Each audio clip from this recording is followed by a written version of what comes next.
Lan, leave us. Mother, What's happened? it's Moiraine. This letter needs to be delivered to Aes Sedai of the Blue Aja. Yeah, of course, my lady. Aunt Moiraine. Barthanes, I owe you an apology. The truth is I've been a terrible visitor and a worse aunt.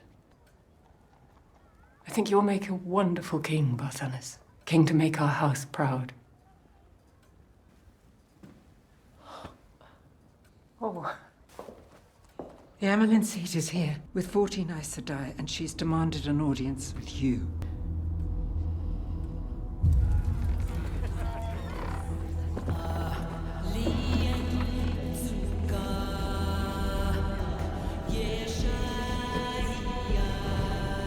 Last time the Amelin seat called 14 sisters to meet with her in Kyria. We installed a new king on the Sun Throne. Well, maybe this Amelin is a little more frivolous, daughter.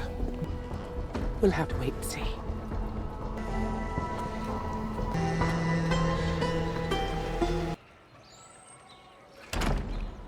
I knew you'd come back. I want you to teach me. Whatever you use to fight the Aes Sedai. I spent years working out those weaves on my own. Practicing and practicing. Why do you think I'll just give it away? You thought you were going to save the world, or break it. But then the Aes Sedai gentled you. And now your only chance of making a difference is me. Embrace this horse. You know how to do that at least, don't you? You need to grab it. You're surrendering to it. That's it. Make it yours. Tell me double hiding. If you want power, you take it. Careful, boy, don't take too much. You could burn yourself out.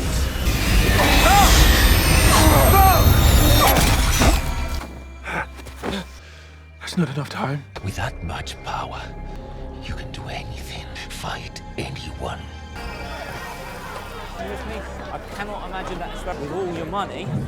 So this time we are going for. You're going to see a heartache. Is lovely, lovely. Anyone else?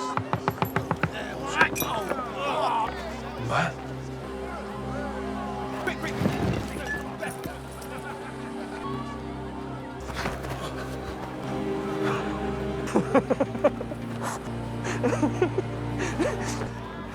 You're going to tell me where the others are? Egwene, Perrin, Nynaeve, all of them. I left them behind. But they think I'm dead. Everyone would be better off without me, safer. We're not better off without you, Rand. There's one thing I've got to do first. A lady's heart I've got to break, in fact.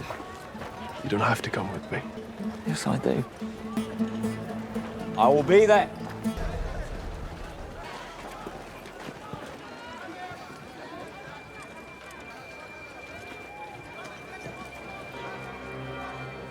Alone it is.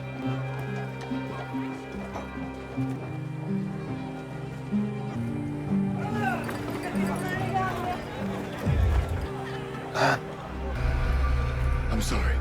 I can't let you leave.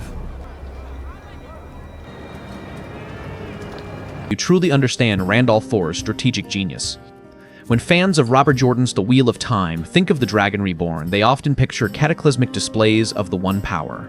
Mountains splitting, skies darkening, Forsaken falling to raw, unbridled strength. It is easy to reduce Rand to a force of nature, a weapon forged by the pattern to fight the Dark One. But this narrow view misses the true depth of his brilliance. Rand al'Thor was not just a man with access to unlimited power. He was a tactical savant, a leader who evolved from a reactive farmer to a master strategist whose command of Saidin became his most potent weapon in ways the world rarely saw.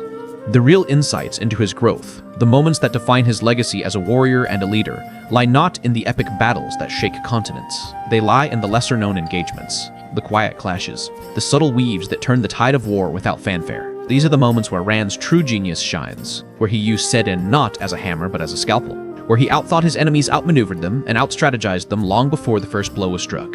Join us as we meticulously break down these often overlooked battles. We'll explore how Rand transformed from a boy who flailed with the One Power to a man who wielded it with precision and purpose. We will dissect the engagements that prove he was more than just a force of nature. He was a student of war, a master of adaptation, and a tactical mind that changed the course of the Wheel of Time. Prepare to see Rand al'Thor in a new light, not just as the Dragon Reborn, but as one of the greatest strategists in the history of Exandria. To understand Rand al'Thor's tactical genius, we must begin at the beginning. Not with the legendary hero who faced the Dark One in the last battle, but with the farm boy from Emond's Field who stumbled into a world of channeling danger and destiny. Rand's early encounters with Saidin were not marked by strategy or precision. They were marked by fear, desperation, and raw, unfiltered power. He was a man fighting against a force he did not understand, a power that threatened to consume him even as he used it to survive. His first real engagement with Saidin came in Falme during his confrontation with Ba'al'Zamon. The battle was chaotic, brutal, and entirely reactive. Rand channeled Sedin with the ferocity of a cornered animal. He lashed out at his enemies, summoning fire and lightning without thought or plan. He did not strategize. He did not adapt. He simply survived. The same was true of his early skirmishes in Kerhin. When he faced off against the Aiel or the forces of the Shadow, he relied on sheer brute force to overwhelm his opponents. He would channel as much Sedin as he could muster. He would destroy everything in his path, and he would move on. These early battles were necessary. They taught Rand how to channel. They taught him how to survive. But they also revealed a critical flaw in his approach. He was using Sedin as a weapon of destruction, not as a tool of strategy. He was fighting like a man who believed that power alone would win the day. But Rand's greatest enemy in these early days was not Ba'al'Zamon or the Aiel. It was Sedin itself. The male half of the One Power is a corrupting force. It is rage.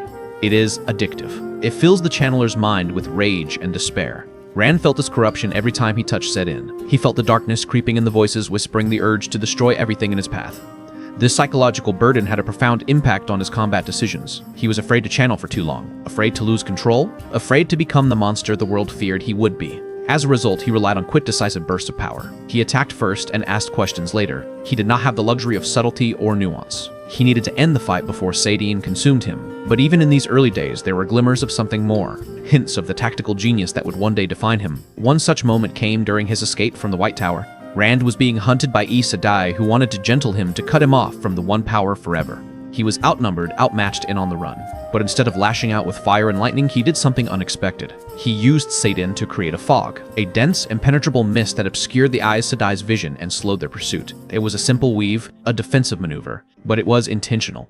It was strategic. It showed that Rand was capable of thinking beyond brute force. Another glimmer came during his first encounter with the Forsaken Agenor. Agenor was a master of the One Power, a channeler with centuries of experience. Rand was no match for him in raw power, but he was faster, more agile, and more willing to adapt. Instead of facing Agenor head-on, Rand used Sedin to manipulate the environment. He caused the ground to shake. He summoned rocks from the earth to block Agenor's attacks. He used the terrain to his advantage. It was not enough to defeat Agenor, but it was enough to survive.